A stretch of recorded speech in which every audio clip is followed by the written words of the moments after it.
What's going on, my friends? This is Dave Sharpe. Welcome to Wake Up Legendary. Yes, I am wearing a white shirt this morning. Hello. Just changing it up. I got a mastermind to attend. We're kicking things off tomorrow morning in Orlando, Florida. If you're going to be there, I'm looking forward to meeting you, seeing you, and having a powerful weekend. This morning, we're going to hear from one of our students here, one of our members of this family and community, Fabi, all the way from Germany. Welcome to the show, my friend. Hi, Dave. Welcome. Thank you very much. Am I correct in saying that you're calling in from Germany? Yeah, that is correct. From Germany, Munich. Wow. Incredible. The worldwide effect of this business and how you can do business with people all over the world and connect with people all over the world. So tell us a little bit about your story and how you found Legendary Marketer. Well, it all started when I was going to university. I was a bit bored, and I saw an ad from a guy who was telling a story from a normal job to a millionaire, and he was posing in front of a Lamborghini and how great his online business is. And I was a bit like, okay, but it was a bit intrigued because creating an online business sounded very great. And I mean, as a student, you always can get a bit more money, or you can earn a bit more money. So you maybe can get a vacation or maybe get a new laptop and all that stuff. So I looked around a bit, and so I didn't have a lot of budget. So I started a blog because I thought that's maybe the best thing to do. And I wrote articles, I made pictures and all that stuff for over 1 month. And after 1 month, I saw the results, like 5 people visited the blog and nobody clicked, nothing.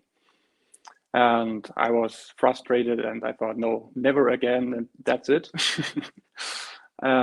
But it put a little seed in my head because as I continued with the university, I started reading different books like Tim Ferriss' 4-Hour Work Week and stuff like that. And the more I evolved in myself, the more I felt, okay, I have to give this another try, because if not now, maybe never, because now you don't have a lot of stuff going on. You don't have like rent to pay, or you don't have kids and all that stuff. Why not try to make it now happen? That's when I started again. Yep. And but this time I went a bit differently because I read Russell Brunson's book before. And I said, okay, I need a funnel and I need a follow-up and all that stuff. Right. And I found affiliate marketing. But I had a problem that there was no connection. I mean, there's the value ladder, but how can I use it for affiliate marketing? Right. So I found some different training, which helped me a lot, which helped me actually gaining the ClickFunnels Dreamcore Award. Congrats. And then while still searching for new knowledge, I found the Legendary Marketer group, or the Legendary Marketers. And they have made the biggest impact on me, I have to say. Wow. How so? How so? Why? Okay. Yeah. Because how have this community and what has the biggest impact that has happened with you from being here? Well, basically seeing all these different people who are all trying to try the same thing. I mean, everyone in this group is trying to build their own online business and to succeed online. This was the first thing, to be not alone. And the second thing was the focus on email marketing, because most of the training is, okay, you have to focus on email marketing because, of course, there are all these different platforms. But if you focus on email marketing, you have to control on your email list, because if you are on Google, on Facebook, on all that stuff can happen. I mean, I have lost like 4 Facebook ads account, I think. Right. So, but you never lose your email list. So I focused highly on my email list and building it, and that has been a huge success for me. Nice. So, are you generating traffic mainly now from Facebook? Are you doing it from TikTok? Are you doing it from Instagram? Where are you specifically mainly marketing at? Mainly Google AdWords. Wow. Yes. Really? So because okay, yes, go ahead. Tell us more about that. I mean, I tried Facebook ads, but it can be very hard because of two reasons. One of them is Facebook is very quick in like quitting your account. I mean, I've lost like 4 or 5 accounts now. And the other reason is in AdWords, you have people who are sage intended because they already have a problem and they're already searching for a solution. And if you are there to provide the solution, it's a much smaller step for the product than like have people who maybe don't even have the problem or maybe don't know that they have the problem. Yeah. Wow, that's fantastic. Are you doing any free marketing or mainly just paid ads on Google AdWords? Mainly paid ads, but I'm starting with organic traffic on Facebook now, more and more. Okay. Give us a couple of tips around running ads on Google, because I think that's something that not a lot of affiliates are doing, because it seems like a big step for a lot of people to go and start running ads on Google. Talk to us a little bit about how you've been able to do that, what has been successful for you. Okay, yeah. First of all, in Google, it's important to know your customer or your potential customer because you have to know, okay, what do they might search for or what do they might need an answer for?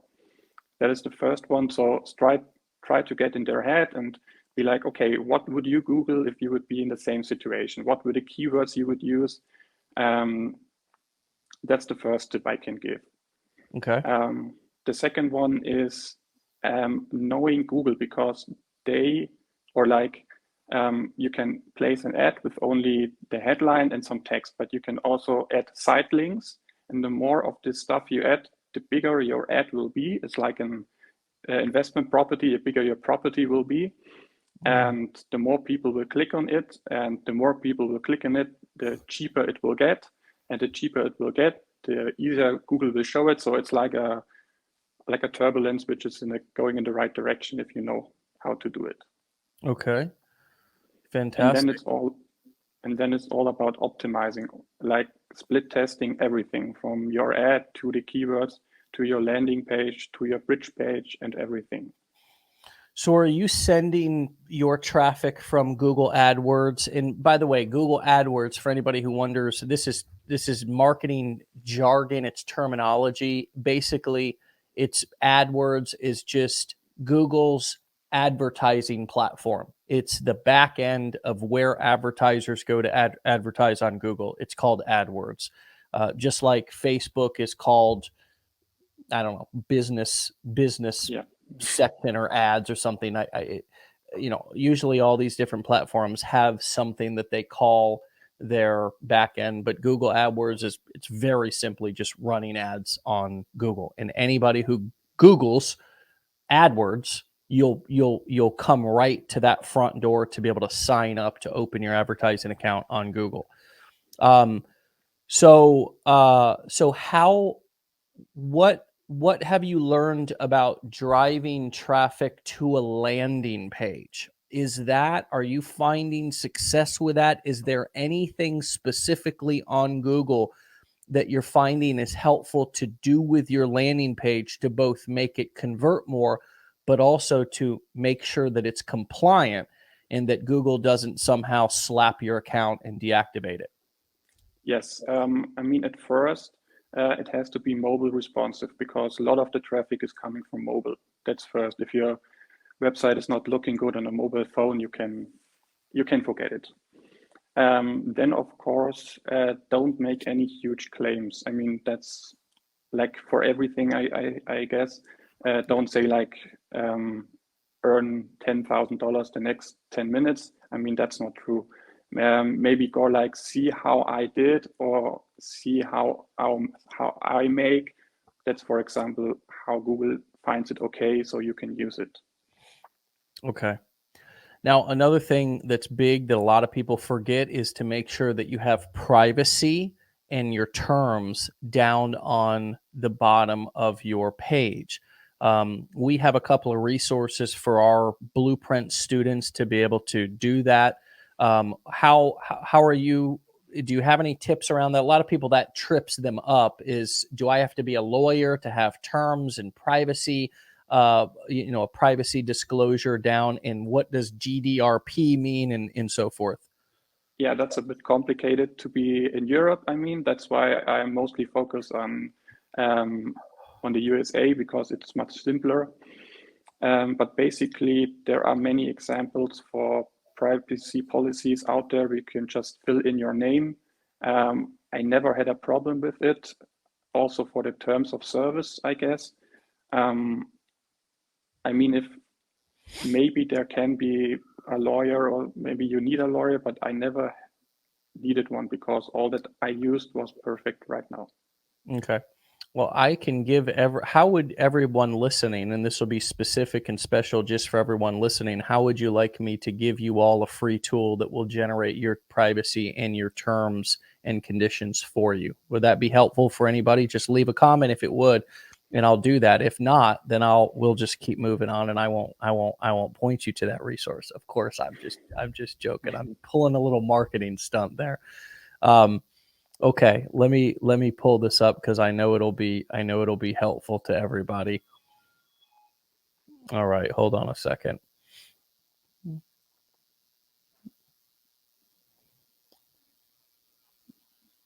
All right. So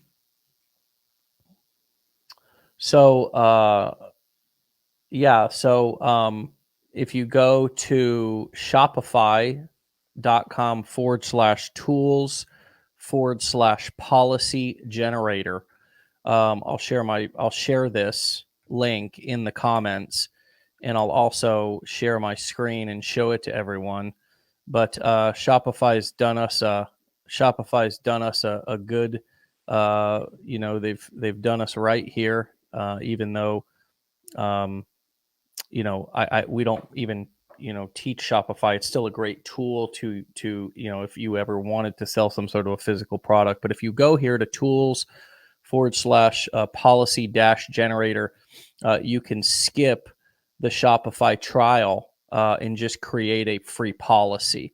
So you'll put in your company name, your email address, and your website information, and it'll send you your privacy policy. You can also get a terms of service policy. Again, you can skip the Shopify trial and just enter your information here. It'll send you terms and conditions, and then also a refund policy. So you can skip that trial for now, put in your information, and it'll send you a return policy. And if anything in the policy that they send you doesn't fit, of course, you can just delete it or edit it or whatever. But that's a great tool for any of you who are, you should always have your policy. You should always have your privacy policy, which basically states, are you selling people's information? What are you doing with your email when you're collecting it, in terms of service, which even though, a lot of times it's just lawyer language and it seems like jargon that is hard to understand.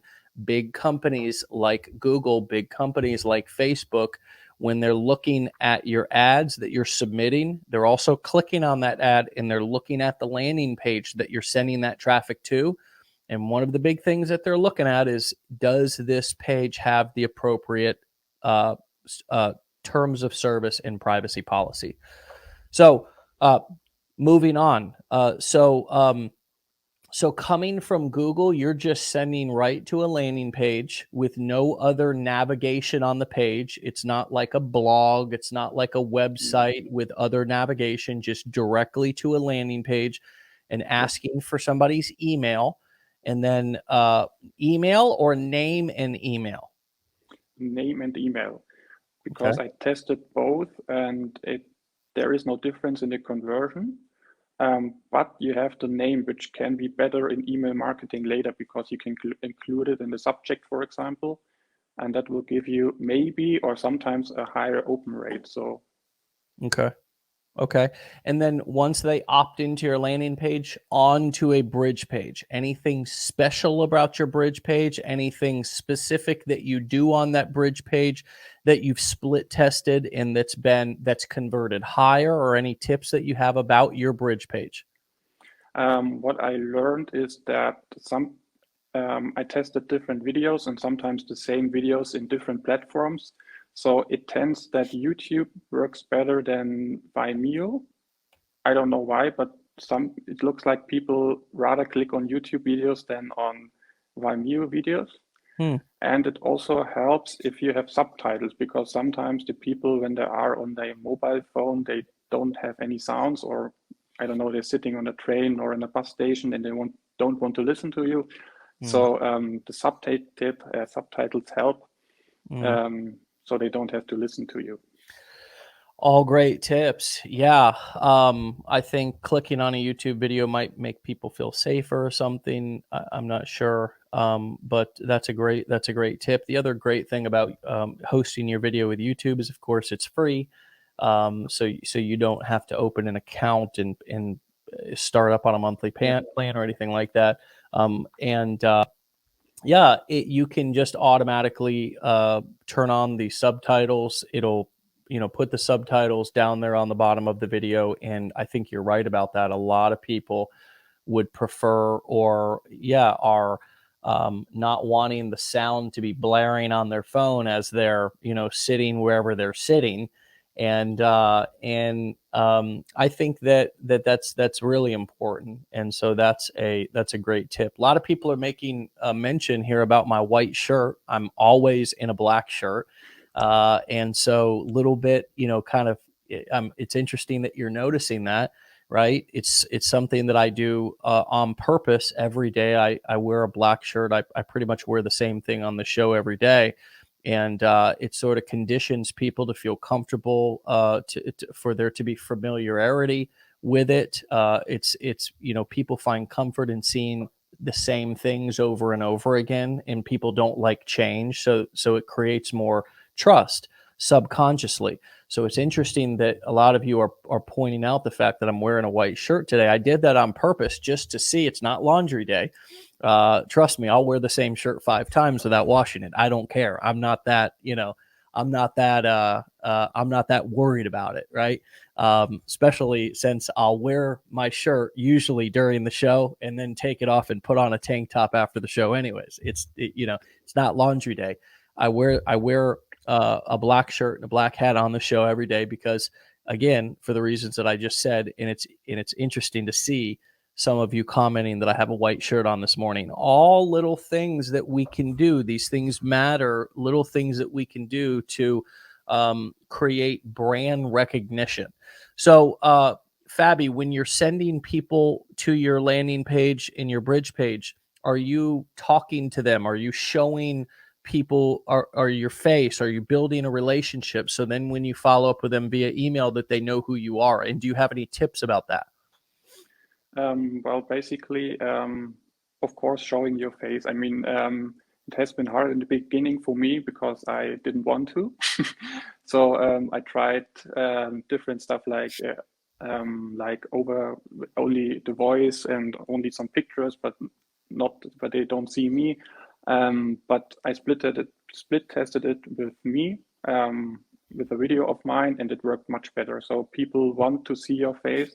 They want to see someone who's talking to them, and give them a face so they know who they talk to. And also later in the emails, I include some pictures of me. So if they haven't seen the video, they know again, okay, it is this guy and he looks like this and stuff like that. How are you split testing? Like, how do you track that? Do you run a certain variation for a week or for 2 weeks? And then do you just write it down on a random piece of paper? Do you use a specific software? Do you use a spreadsheet? Like, how long usually do your split tests last for? And then how do you track the results? Usually I track the results every week, sometimes every or twice a week or every another week. It depends on the week. But I have some click click software, or I don't know how it's called, click rotating software. And I can see, I mean, on every step, you have people clicking. I mean, you have people coming to your bridge page, and then you have people clicking on that bridge page coming to the next page. And so you can see at first the action, so people coming to your site, so you can split test that. And then you can split test the engagement, so the number of people who click on the button to get to the next page. So like I have two different bridge pages with two different videos, and I see, okay, one of them has like an engagement rate of 20%, and one of them have 10% after 1 or 2 weeks. Of course, the numbers have to be high enough. So because if you only have 5 clicks, you can't make any suggestion, but at least 100, 200 clicks is better. The more clicks you have, the easier it is your decision. Yeah. And then you go forward from that. So do you remember the name of the software that you're using to do your split testing with? I'm using ClickMagick. ClickMagick. Okay. Yeah. All right. Yeah, that's one that I've heard of and I'm familiar with.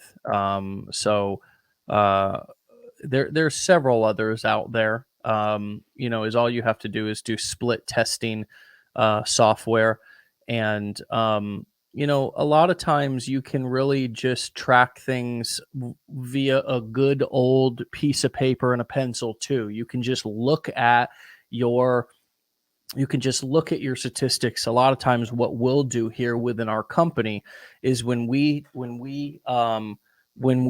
split test something, we'll just look at the statistics, and we will use a good old spreadsheet, a Google spreadsheet, and we'll just document the results. So we've had it this way from December 1st to December 7th. Now, and then here's the results. We got this many clicks on it. We had this many opt-ins. We had this many sales. And then, okay, now from the 8th to the 14th, we're going to make this change. And so split testing doesn't have to be magic, right? As that software is called, ClickMagick. It doesn't have to be magic. And you can split test for free. Okay, you can split test for free. And for those of you who feel like, oh, I don't want to use another piece of software, I don't want to add another I don't want to add something else that's complicated to my marketing, consider just doing things the old-fashioned way, and consider just, what would be some examples of some things we could split test? Well, some headlines. We could split test, of course, ads, and you should have multiple different ads running to look at those and then turn off the ones that are not doing as good. We can split test bridge page videos. We can split test button colors. We can split test, as you said, whether I'm collecting name and email or just email, right? There's a lot of things that we can split test, and really, I've said this a lot, your income will be dependent on your ability to be able to be creative, and think critically, think for yourself, look at it and say, we can't always rely on training to build our business for us. Training is not designed that way. And that's why I say what makes a successful person is if they're learning the right information from the right person in the right environment. And why I say the right environment is important is because here at Legendary, we don't want you to be dependent on us. That's not what we're trying to create, is a bunch of dependent people who can't move forward unless we give them permission or unless we tell them exactly what to do. Is all you need to know in this business or any other is the kind of fundamentals. And then in any business, as an entrepreneur, you will be required to think for yourself.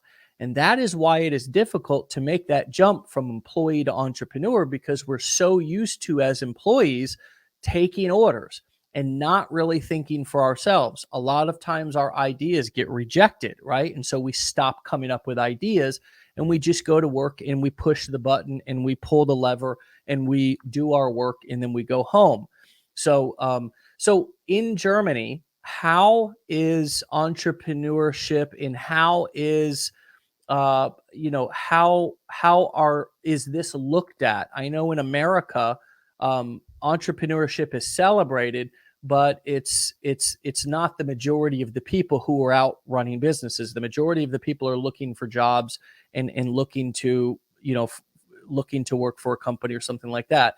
Is it similar in Germany, or how is entrepreneurship, critical thinking, being creative, how is that viewed in Germany, and how would you say it might be different from America or other countries? It is a bit similar, but it is not that celebrated as much as in the USA. I have the feeling. I mean, there is the difference between the self-employed and entrepreneurs. I think there are many self-employed and small businesses here in Germany, which are huge or which have a niche where are they number one in the world. But here it's a bit complicated for small entrepreneurs because you have like the taxes, which can be very complicated in the beginning. I think that's a bit easier in the US because you don't have to create a business right in front, because you can start earning and then create a business if it's good for you. But here you have to create a business and then start earning money. So it's a bit more complicated and people are more scared of that step. That's maybe a bit of a problem. I got you. Yeah. No, that makes sense. Yeah, here in America, you don't specifically have to set up a structure right off the bat. There are more tax advantages if you do an LLC or a corporation, but you're saying in Germany Yep. you have to. Yeah. Yeah. Well, I congratulate you for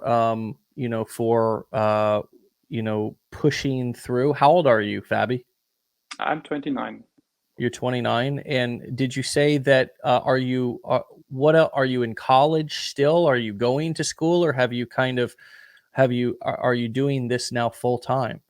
No, I have finished my college still, but while finishing, I have started my business, and now I'm full time. So Wow, good for you, yeah, man.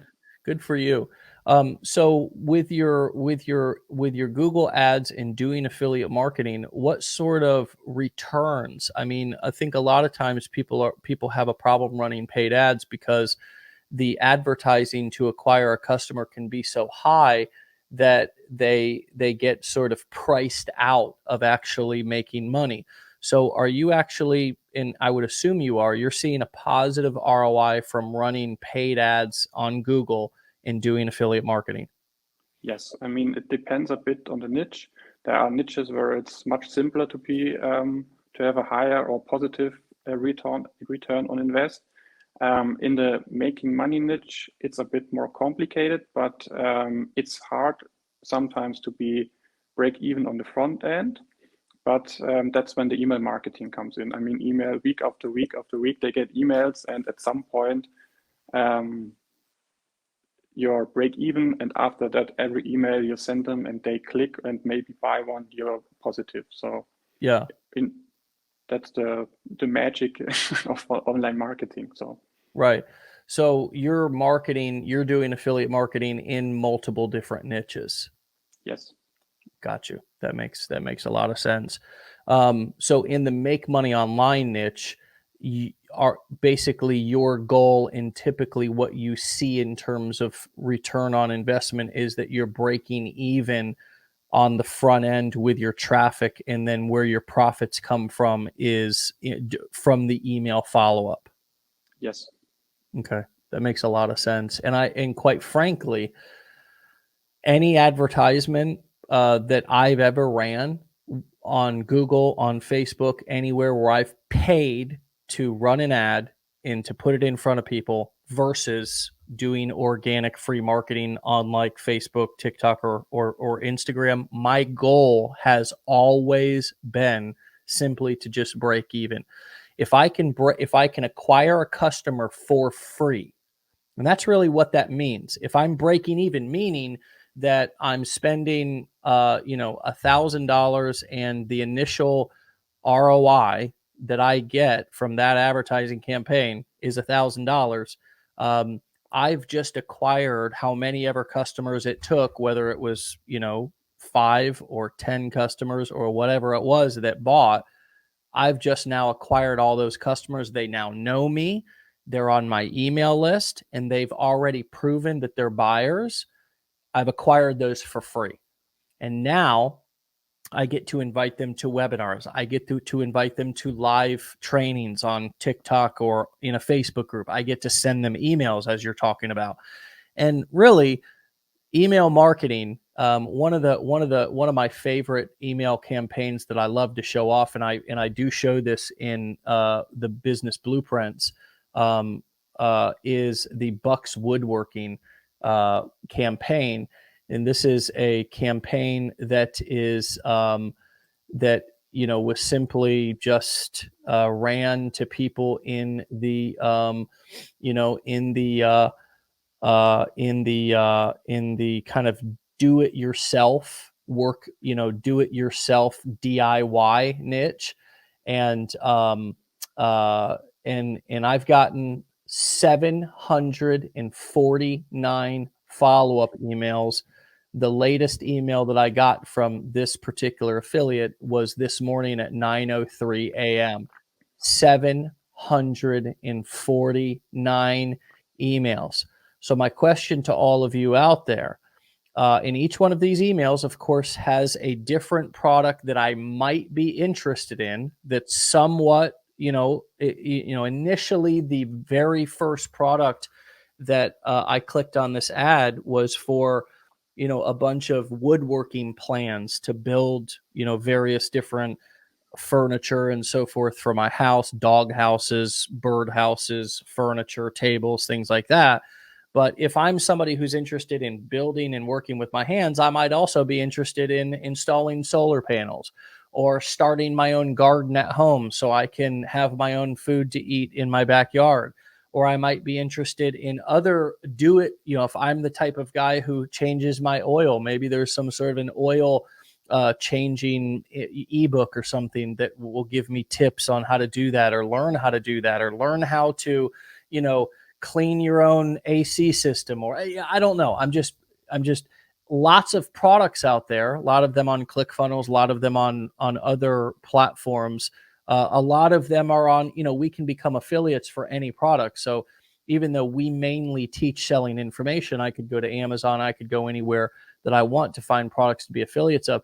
But Fabi, this kind of proves your point, right? 749 emails. And a lot of people, they say, well, I've ran a paid ad and I sent 2 or 3 follow-up emails and I've not made any money yet, or I've not made my money back. And you look at an affiliate campaign like this and you say, success leaves clues, right?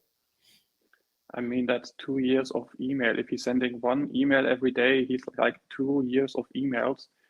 I mean, that's a lot of emails. And at one point, it's like they have to click on it and buy it, or they will never read an email. But one of the 2 options there is. So yeah. I mean, they buy, die, or unsubscribe, right? Yeah.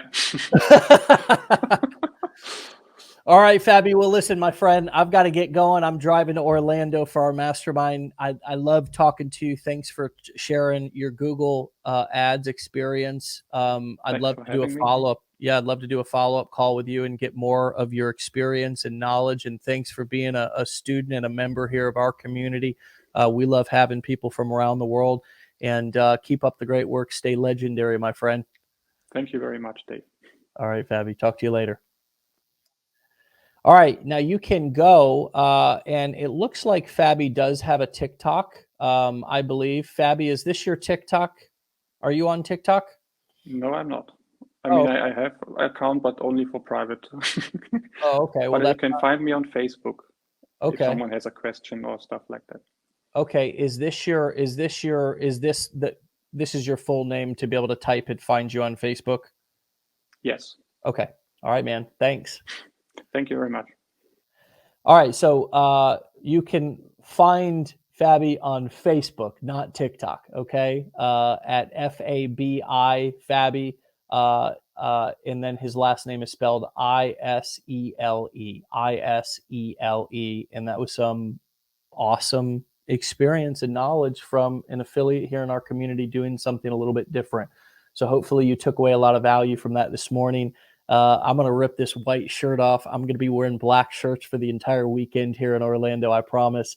And I'm looking forward again to seeing those of you who are coming to Orlando. I look forward to meeting everybody, whether it's virtually on a show or on a call one day, or maybe sometime in person. I love connecting with you, and I look forward to spending an incredible weekend with some of our members here, face to face and in the same room, which is going to be a lot of fun, especially since we all know what we've been through over the past couple of years. So have a blessed, fantastic, legendary day. Get out of here, my friends. We'll see you back here tomorrow for another episode live from Orlando.